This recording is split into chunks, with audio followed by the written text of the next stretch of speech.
আর এটা সিজনে একবারেই। আসসালামু আলাইকুম গাইস, গত ভিডিওতে তো আমরা আপনাদেরকে বলেছিলাম আমাদের মানে সামনের বাগানের কিছু ভিডিও আপনাদেরকে দেখাবো, কিন্তু পারিনি। তো আজকের ভিডিওতে আমরা আমাদের দরজার সামনে যে ফুল গাছগুলো আছে সেগুলো আপনাদেরকে দেখাবো।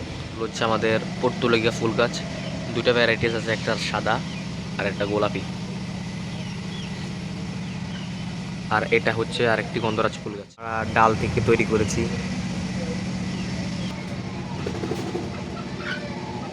তো এটা হচ্ছে আমাদের ডোর, আমরা এখান দিয়ে একটা নয়নতারা ফুল গাছ লাগিয়ে দিয়েছি আর এখানে একটা গন্ধরাজ ফুল গাছ লাগিয়ে দিয়েছি। বর্তমানে গন্ধরাজ ফুল গাছের কোনো সিজন নেই, কিন্তু এখনও আমাদের এই গাছটা কলি আসছে দেখুন।